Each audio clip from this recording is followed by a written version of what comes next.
예수께서 가버나움에 들어가시니 한 백부장이 나와 간구하여 이르되 주여 내 하인이 중풍병으로 집에 누워 몹시 괴로워하나이다.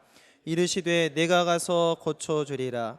백부장이 대답하여 이르되 주여 내 집에 들어오심을 나는 감당하지 못하겠사오니 다만 말씀으로만 하옵소서. 그러면 내 하인이 낫겠사옵나이다. 나도 남의 수하에 있는 사람이요 내 아래에도 군사가 있으니 이더러 가라 하면 가고 저더러 오라 하면 오고 내 종더러 이것을 하라 하면 하나이다. 예수께서 들으시고 놀랍게 여겨 따르는 자들에게 이르시되 내가 진실로 너희에게 이르노니 이스라엘 중 아무에게서도 이만한 믿음을 보지 못하였노라. 아멘. 오늘 말씀의 제목은 예수님을 감동시키는 사람입니다. 한번 따라 하실까요? 예수님을 감동시키는 사람. 예전에 칭찬은 고래도 춤추게 한다라는 책이 출판되어서 화제가 되었던 적이 있습니다. 지금도 칭찬과 격려에 대한 이야기를 할 때면 자주 인용되는 책이죠. 우리가 누군가로부터 칭찬과 격려를 들으면 기분이 좋고 힘이 나지 않습니까? 내가 좀 더 잘해야 되겠구나 하는 생각도 들고요. 이것이 칭찬의 긍정적인 효과입니다. 교육학에서도 90%의 칭찬과 격려가 있을 때 10%의 지적과 책망이 효과를 볼 수 있다라고 이야기를 합니다. 우리가 사람에게 칭찬과 격려를 들어도 이렇게 기분이 좋은데 힘이 나는데 우리 예수님으로부터 칭찬과 격려를 들을 수 있다면 얼마나 좋을까요? 자, 우리가 복음서를 보면 예수님께서 만났던 사람들은 크게 세 부류였습니다. 첫째는 예수님을 안타깝게 했던 사람들이 있었어요. 천국 복음, 구원의 복음을 받아들이지 않았던 사람들. 자신이 원하는 것을 얻기 위해 예수님께 왔다가 금세 떠나버린 사람들이었습니다. 그리고 둘째로 예수님을 화나게 했던 사람들이 있었죠. 서기관, 바리새인들, 대제사장들, 겉만 번지르하고 속에는 탐욕과 교만이 가득했던 사람들입니다. 그래서 그런 사람들을 향해서 예수님께서 회칠한 무덤 같은 자들이라고, 독사의 자식들이라고 강하게 책망하셨던 것이죠. 그런가 하면 셋째로 우리 예수님을 감동시켰던 사람들이 있었습니다. 여러분 잘 아시는 가나안 여인, 수로보니게 여인 있잖아요. 예수님께 와서 귀신 들린 내 딸을 고쳐주십시오. 그러니까 예수님께서 자녀의 떡을 취해서 개들에게 줄 수 없다. 이방인에게 베풀 은혜가 없다는 거예요. 물론 예수님의 진심이 아니었죠. 이 여인의 믿음을 보고자 하셨던 것입니다. 그때 여인이 뭐라고 해요? 옳습니다. 하지만 개들도 주인의 상에서 떨어지는 부스러기를 먹지 않습니까? 그 부스러기 은혜라도 저에게 주시옵소서. 예수님께서 그 여인의 믿음에 감동하셨어요. 여인아, 네 믿음이 크도다. 너의 소원대로 되리라. 오늘 본문에 나오는 백부장도 예수님을 감동시킨 사람입니다.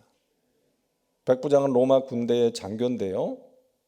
예수님께서 이 사람을 향해서 아낌없는 칭찬을 하십니다.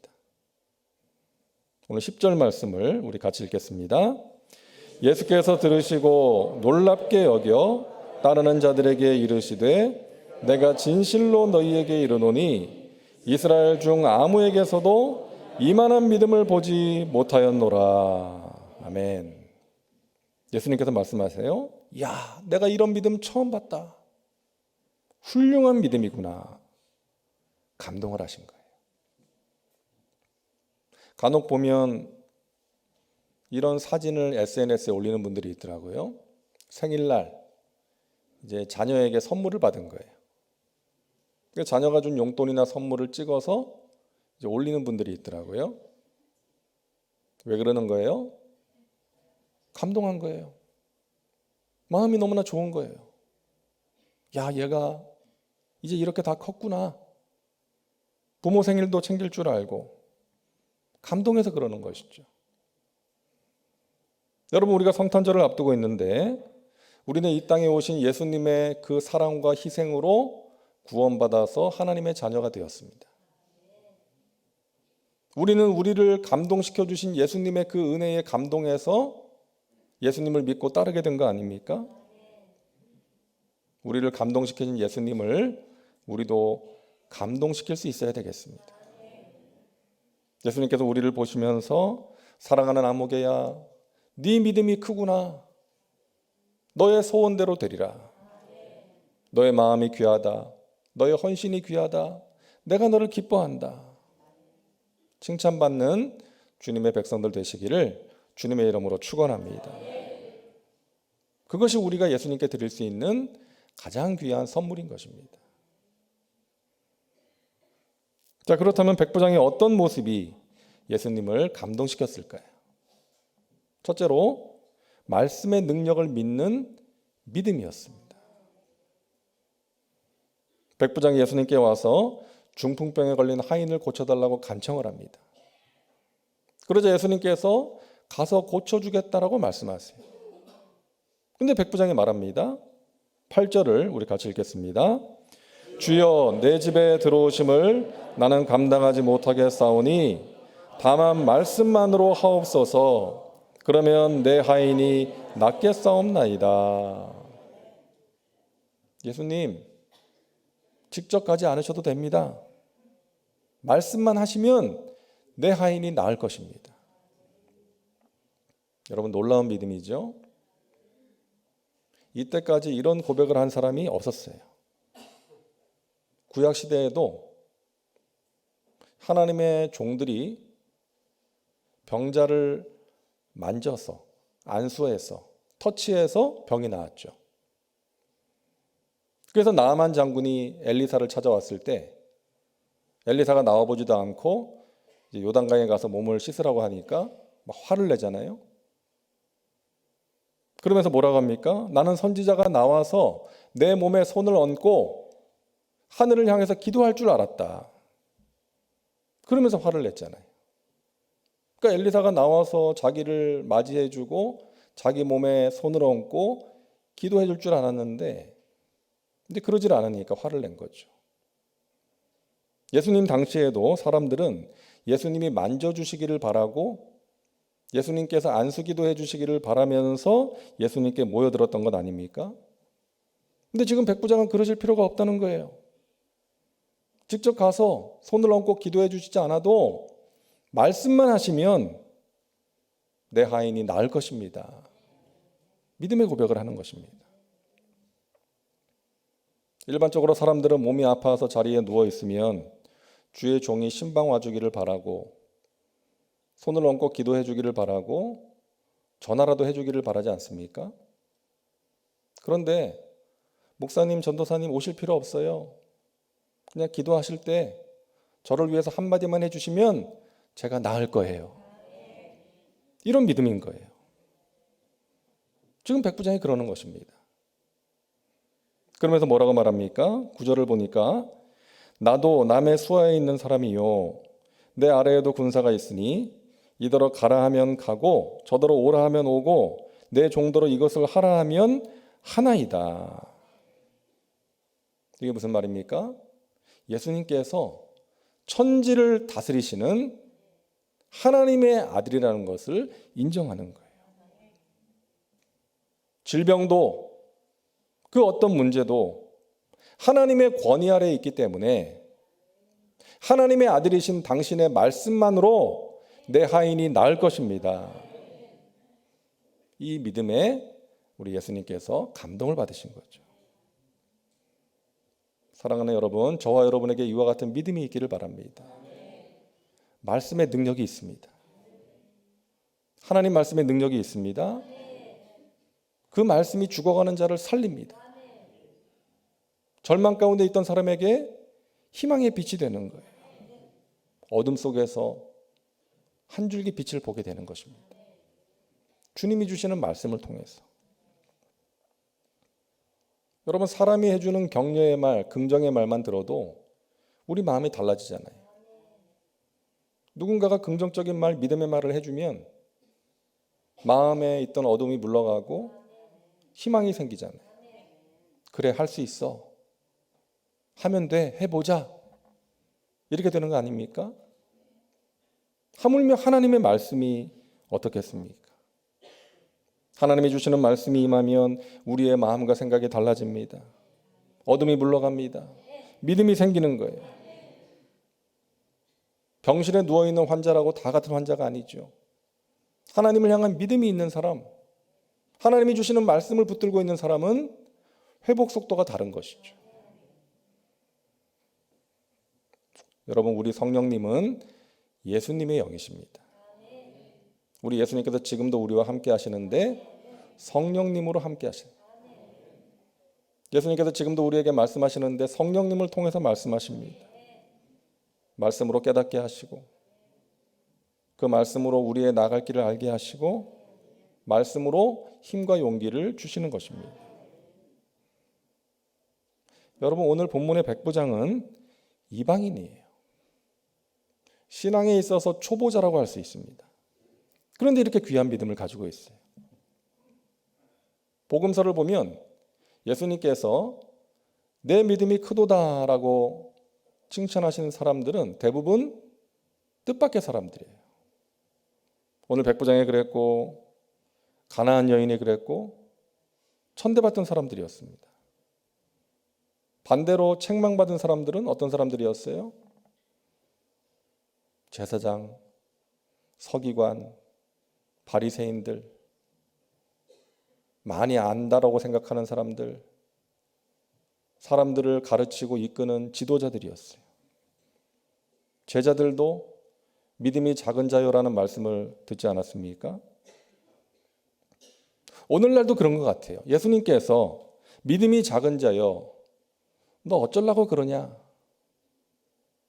그러는 사람들은 대부분 신앙생활 오래 한 사람들, 직분자들 아닙니까? 아는 것은 많은데 순종하지 않아요. 처음 가졌던 순수함을 잃어버리고 스스로 높아져서 대접받기를 원하고 자신의 목소리를 높일 때가 있는 거 아닙니까? 하지만 백부장같이 순수하게 믿는 사람들이 있어요. 어린아이같이 말씀을 받아들이고 순종합니다. 하나님의 은혜 아니면 살 수 없습니다 하면서 하나님을 찾고 구하는 사람들, 그런 사람이 예수님을 감동시키고 그런 사람이 기도 응답도 잘 받는 것입니다. 사랑하는 여러분, 저와 여러분의 믿음이 우리 예수님을 감동시키는 그런 믿음이 될 수 있기를 바랍니다. 뒤로 물러나는 믿음이 아니라 앞으로 나아가는 믿음, 세월이 지나도 때가 묻지 않는 순수한 믿음, 내려가지 않고 올라가는 믿음, 얕은 믿음이 아닌 깊은 믿음 되기를 바랍니다.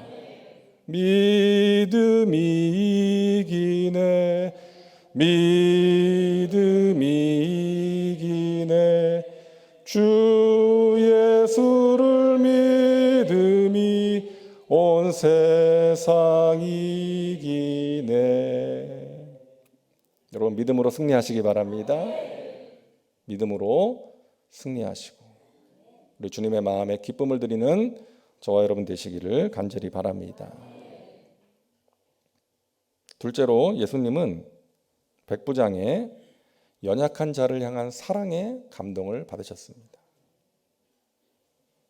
백부장이 누구를 위해서 예수님께 달려와서 간청을 합니까?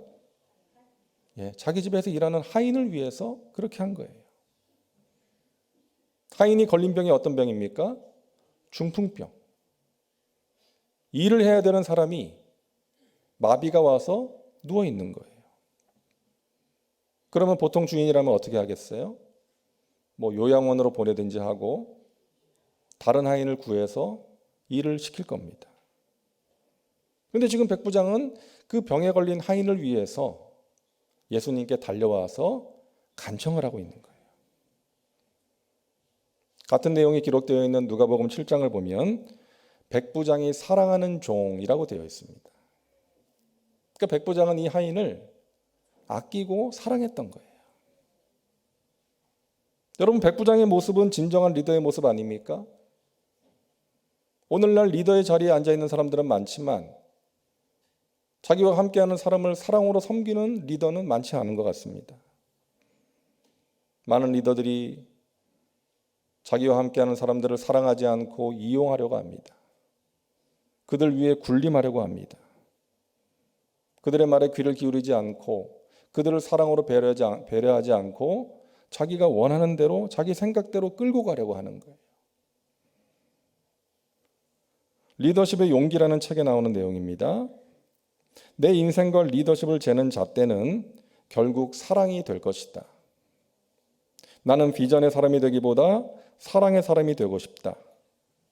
나는 전략기획의 사람보다 사랑의 사람으로 생각되고 싶다. 나는 많은 목표를 성취한 사람보다 사랑의 사람으로 기억되고 싶다. 참 공감이 되는 내용이었어요. 교회의 핵심 가치는 여러분 사랑입니다. 하나님을 사랑함으로 예배하고 세상에 죽어가는 영혼들을 사랑함으로 전도하고 선교하고 하나님의 백성된 우리들이 사랑함으로 교제하는 거예요. 그것이 교회입니다. 근데 교회에서 하는 모든 일들은 사랑으로 해야 돼요. 사랑이 빠지면 가장 중요한 것이 빠지는 것입니다. 그래서 저를 비롯한 우리 교회 리더들이 사랑의 사람이 되기를 바랍니다. 우리 교회 장로회가 사랑의 공동체가 되기를 바랍니다. 우리 권사회 안수집사회가 사랑이 넘쳐나는 공동체가 되기를 바랍니다. 남성교회 여성교회가 사랑으로 봉사하기를 바랍니다. 우리 찬양대가 하나님을 사랑하고 서로를 사랑하는 아름다운 찬양대가 될 수 있기를 바랍니다. 우리 지구역에서 사랑을 경험할 수 있어야 돼요. 그럴 때 우리 모임 가운데 하나님께서 임재하시고 우리가 하나님께 드리는 것들을 하나님께서 기쁘게 받으시는 것입니다. 특별히 연약한 자들을 사랑해야 됩니다. 연약한 자들, 그것이 하나님의 뜻이에요. 구약 성경을 보면 하나님께서 명령하시죠. 추수를 할 때에 다 거두지 말고 밭에 한 모퉁이는 남겨둬라. 왜? 가난한 자들을 위해서. 오늘날 우리에게 적용을 한다면 우리의 수입 가운데 한 부분을 어려운 자들을 위해서 사용하는 거예요.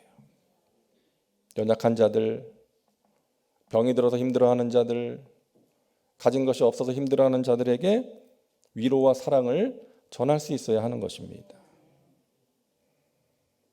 여러분, 이 사랑은 감정이잖아요.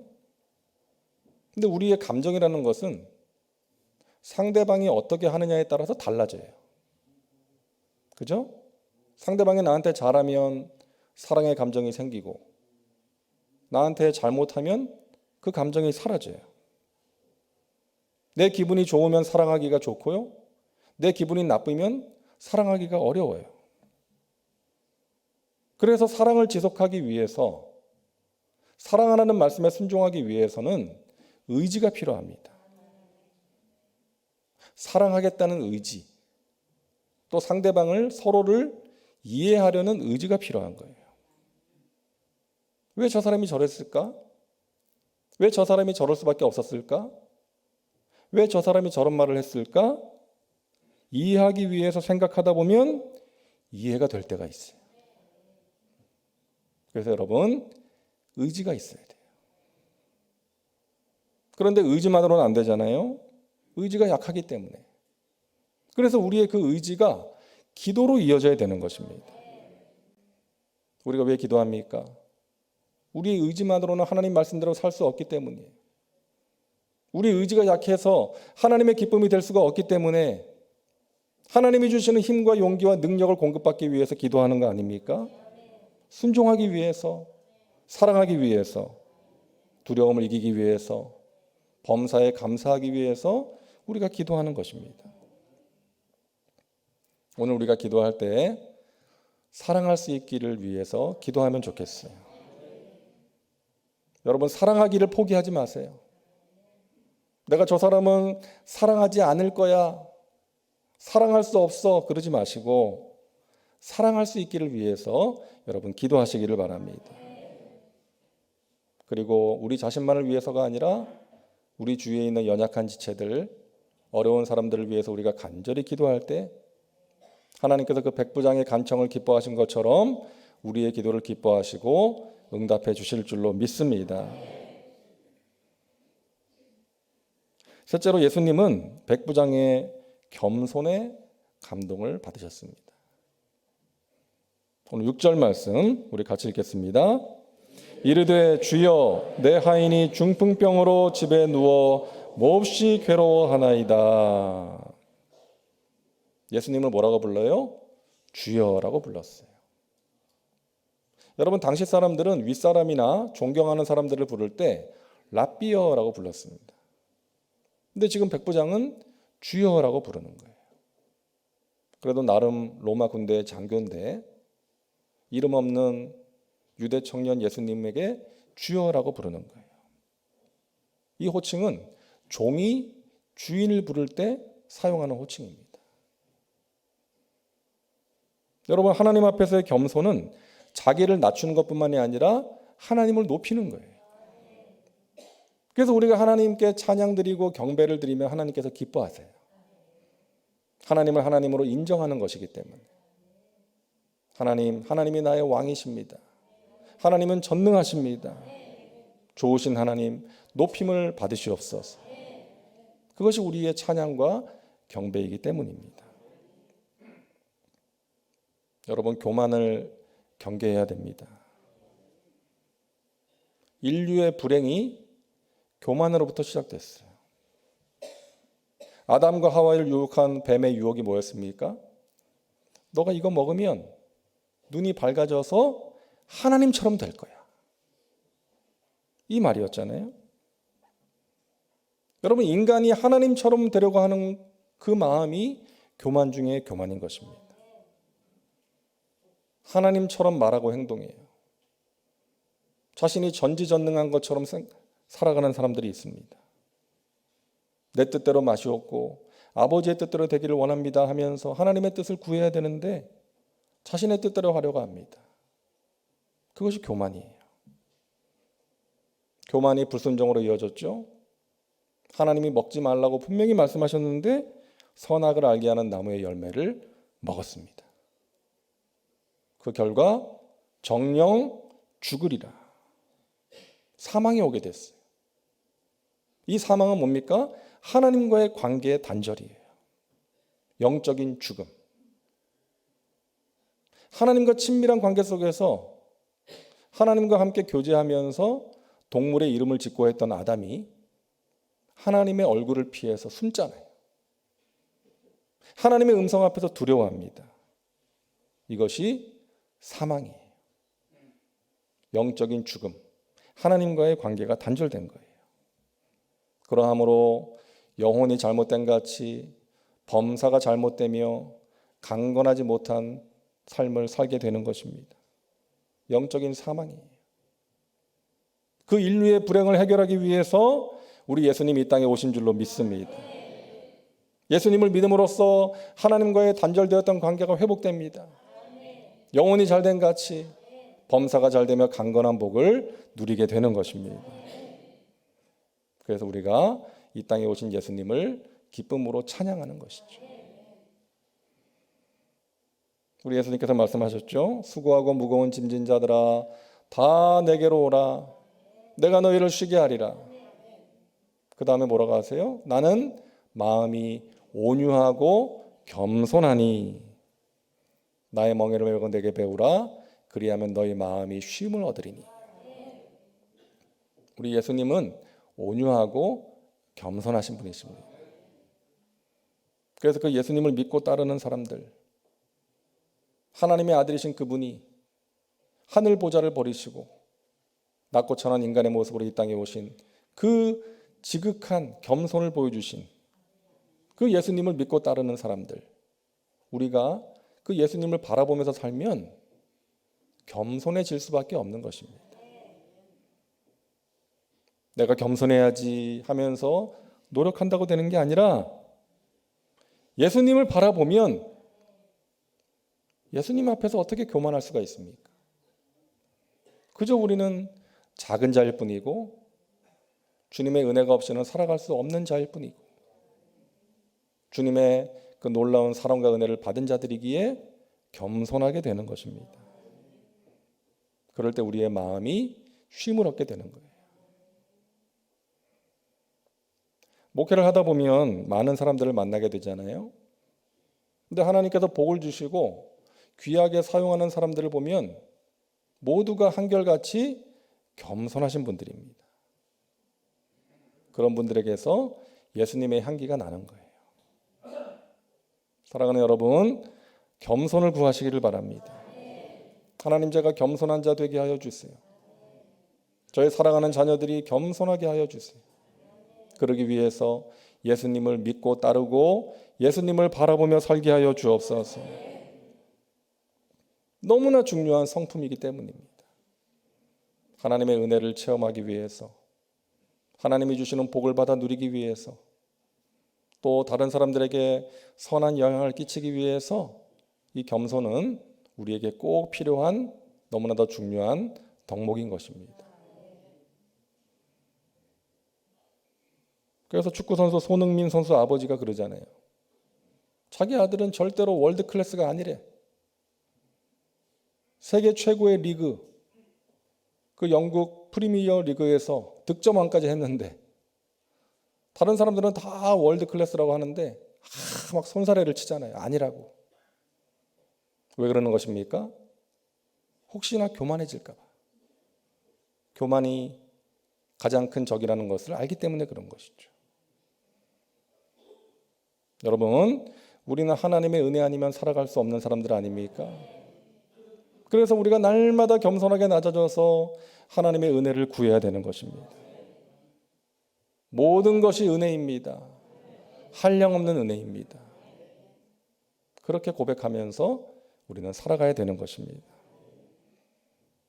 우리 주님은 오늘도 이런 사람을 찾으십니다. 믿음의 사람을 찾으시고요, 사랑의 사람을 찾으시고 겸손한 사람을 찾으십니다. 저와 여러분 모두가 이런 사람 되셔서 우리 예수님께 칭찬받으시고 우리 예수님이 주시는 좋은 것들을 풍성히 누리고 나누며 살아가시기를 주님의 이름으로 축원합니다. 기도합니다. 좋으신 하나님, 우리를 택하여 주시고 하나님의 자녀로서 살아가게 하시니 감사합니다. 하나님의 자녀된 우리가 놀라운 사랑과 은혜로 우리를 구원하신 하나님 마음에 감동을 드리기를 원합니다. 하나님을 기쁘시게 하는 삶을 살기를 원합니다. 우리에게 믿음을 주시옵소서. 믿음으로 승리케 하여 주옵소서. 서로 사랑하라는 주님의 말씀에 순종하게 하여 주옵시고 겸손하게 낮아져서 하나님의 은혜를 구하고 하나님이 주시는 좋은 것들을 누리고 나누며 살게 하여 주옵소서. 감사드리며 예수님의 이름으로 기도하옵나이다. 아멘.